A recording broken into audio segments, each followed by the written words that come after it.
powerful figure, a self-described individualist.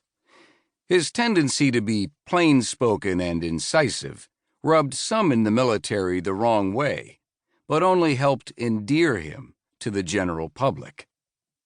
The event that truly put him into the limelight and earned him a place in the script for The Right Stuff came on October 14, 1947, above the high desert of central Southern California.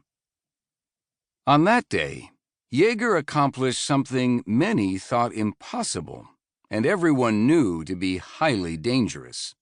He piloted a rocket-powered aircraft dropped from the belly of a B-29 bomber to a speed of more than 660 miles per hour, swifter than the speed of sound at that altitude, and faster than any human being had ever moved on purpose.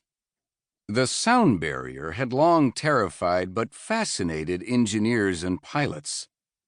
Many scientists, without equivocation, predicted an aircraft approaching and then flying through that speed point would simply come apart, disintegrating in midair due to violent shock waves buffeting the plane. But then, with Chuck Yeager at the controls of that bottle rocket of an airplane, a Bell X-1 that Yeager had named Glamorous Glennis after his wife, as he did many of the planes he flew in his lifetime, there was proof that such a catastrophe could be avoided after all if the aircraft was properly designed and flown. It was a bumpy ride, all right, but he had demonstrated once and for all that with the specific aeronautical design and a competent pilot who could make the appropriate adjustments at the right time, Mach 1 was no barrier at all. It was merely another tick on a Mach meter.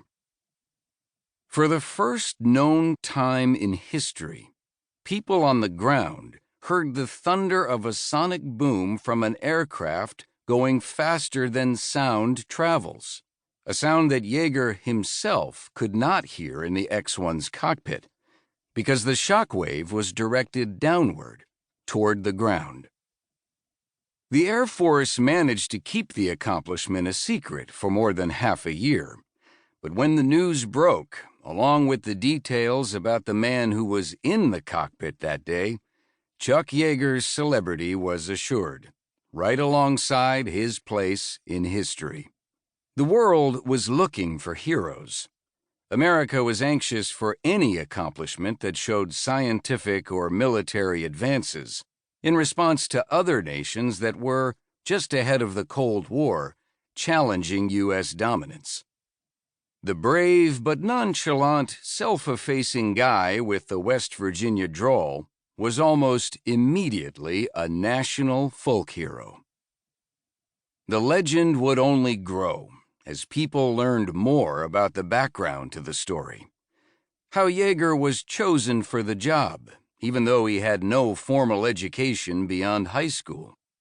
All the other candidates were graduate engineers. How the civilian pilot who had done preliminary work with the X-1 had demanded more money, a huge bonus, for assuming the risk in attempting to jet through the sound barrier. However, Chuck Yeager, as an Air Force pilot, would necessarily do it on the cheap. And later, the public would hear the story of just how painful that brief sojourn over the desert was. How Chuck and Glennis had ridden their horses down to a local bar 2 nights before the X-1 flight. On the way back to the barn, Chuck was thrown from his horse, badly breaking 2 ribs. Yet he still managed to climb into the aircraft and, because of his injuries, use a makeshift broom handle lever to get the door closed and latched, and then pilot the craft through Mach 1 and into history. Then, later, just for good measure, he flew the X-1 at 2.5 times the speed of sound. Yeager continued his Air Force career in spectacular fashion after the record-breaking feat, holding command positions in both the Korean conflict and the Vietnam War.